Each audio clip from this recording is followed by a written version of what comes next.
A conclusão do julgamento dos integrantes do núcleo crucial da trama golpista ontem à noite, com a condenação inédita de um ex-presidente da República, abriu uma nova etapa do caminho até a execução das penas, ou das sentenças. Os advogados dos condenados esperam que a decisão seja publicada para que possam dar entrada nos recursos. Mas ontem mesmo, defensores começaram a criticar a decisão da primeira turma do STF e o tamanho das penas impostas. Os 27 anos e 3 meses de prisão para Jair Bolsonaro, propostos pelo relator Alexandre de Moraes, tiveram o apoio de 3 ministros. Só Luiz Fux não opinou na dosimetria do ex-presidente porque tinha votado pela absolvição. O julgamento demorou 5 dias. Com a conclusão dos votos, já no fim da tarde de ontem, os ministros passaram a decidir a dosimetria das penas, o tamanho da punição para cada réu. Pelas regras, o primeiro a apresentar esse cálculo foi o relator ministro Alexandre de Moraes, seguido de Flávio Dino, Carmen Lúcia e Cristiano Zanin. Luiz Fux só participou da discussão sobre a punição para os 2 réus que considerou culpados por um único crime, tentativa de abolição do Estado Democrático de Direito, o tenente-coronel Mauro Cid e o general Walter Braga Neto. Moraes levou em conta a pena fixada por lei para cada um dos 5 crimes, sempre considerando a participação de cada um dos réus. Os agravantes listados no Código Penal, como a posição de cada integrante na organização, a responsabilidade nos atos praticados e o cargo público que ocupavam. Também considerou atenuantes, que permitem a redução da pena, como o fato de o réu ter mais de 70 anos na data da sentença. No caso do ex-presidente Jair Bolsonaro, por exemplo, a pena base prevista no Código Penal para organização criminosa é de 3 a 8 anos de prisão. Bolsonaro foi condenado a 7 anos e 7 meses. A abolição violenta do Estado Democrático de Direito vai de 4 a 8 anos de prisão. A pena para o ex-presidente foi de 6 anos e 6 meses. Golpe de Estado é punido com pena de 4 a 12 anos. Bolsonaro foi condenado a 8 anos e 2 meses. Dano qualificado. A punição vai de 6 meses a 3 anos. A pena para Bolsonaro ficou em 2 anos e 6 meses. E deterioração de patrimônio tombado prevê pena de 1 a 3 anos. Bolsonaro foi condenado a 2 anos e 6 meses. Somados todos os crimes, a pena fixada foi de 27 anos e 3 meses de prisão em regime inicial fechado. Já considerados os agravantes de ele ter sido o líder da organização criminosa e presidente da República, por exemplo, e o atenuante de ter 70 anos. A mesma lógica foi aplicada aos outros 7 réus. O candidato a vice na chapa de Bolsonaro nas eleições para presidente, general Braga Neto, 26 anos de prisão. Anderson Torres, ex-ministro da Justiça de Bolsonaro, e Almir Garnier, ex-comandante da Marinha, foram condenados a 24 anos de prisão.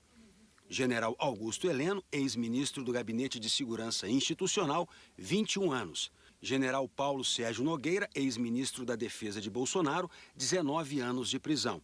E o deputado federal do PL, Alexandre Ramagem, ex-diretor da ABIN no governo Bolsonaro, há 16 anos, 1 mês e 15 dias. As acusações contra ele por dano e deterioração ficam suspensas enquanto ele for deputado. À exceção de Ramagem, as condenações de ontem superaram a maior pena aplicada aos vândalos do 8 de janeiro, de 17 anos e 6 meses. Já o tenente-coronel Mauro Cid foi condenado a 2 anos de reclusão em regime aberto, conforme previsto no acordo de colaboração premiada. Além da prisão, os condenados vão sofrer outras punições. A primeira turma do Supremo determinou que Anderson Torres e Alexandre Ramagem percam o cargo de delegado da Polícia Federal. Também vai enviar ofício à Câmara dos Deputados para a perda do mandato de Ramagem.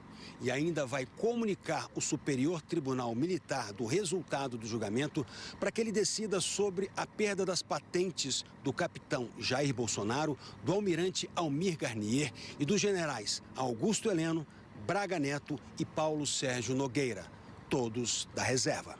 Os réus também perderam os direitos políticos. Não podem votar nem ser votados durante toda a punição. E foram declarados inelegíveis por 8 anos, que só serão contados após o cumprimento das penas. Antes da prisão, ainda há um caminho a ser percorrido. O STF precisa publicar o acórdão da decisão com os votos e o resultado do julgamento. Esse prazo é de até 60 dias. Aí as defesas terão 5 dias para apresentar os embargos de declaração. Recursos que pedem esclarecimentos sobre os votos, mas que não mudam a decisão. Há também os embargos infringentes, que pedem para reavaliar o resultado final. O entendimento atual do STF prevê que esse instrumento só pode ser apresentado às turmas no caso de 2 votos pela absolvição, o que não aconteceu. Mesmo assim, os advogados de defesa já disseram que insistirão nessa estratégia. Só após a análise de todos os recursos e com o chamado trânsito em julgado, que as penas podem ser executadas e os condenados presos.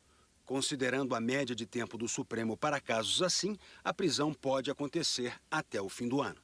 A defesa do ex-presidente Jair Bolsonaro disse que recebeu a decisão com respeito, mas manifestou profunda discordância e indignação. Afirmou ainda que o ex-presidente não atentou contra o Estado democrático, jamais participou de qualquer plano e muito menos dos atos ocorridos em 8 de janeiro.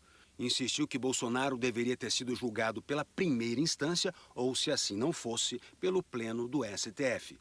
E finalizou dizendo que as penas fixadas são absurdamente excessivas e desproporcionais e que, após analisar os termos do acórdão, ajuizará os recursos cabíveis, inclusive no âmbito internacional.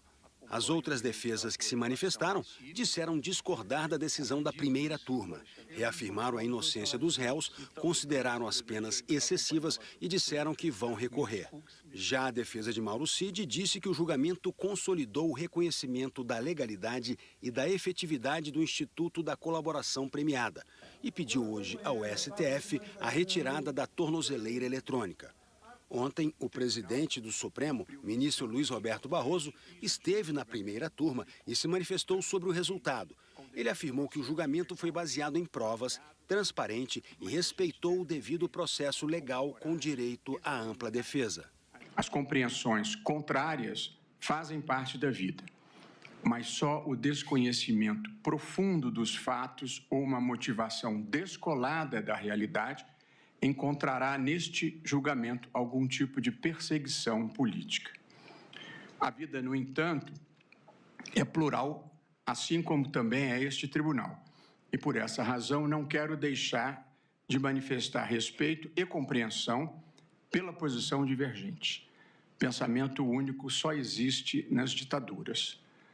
Na vida democrática, antes da ideologia, antes das escolhas legítimas e das diferentes visões de mundo, tem de existir o compromisso com as regras do jogo, com as instituições e com o respeito aos resultados eleitorais. Essa é a mensagem mais importante desse julgamento.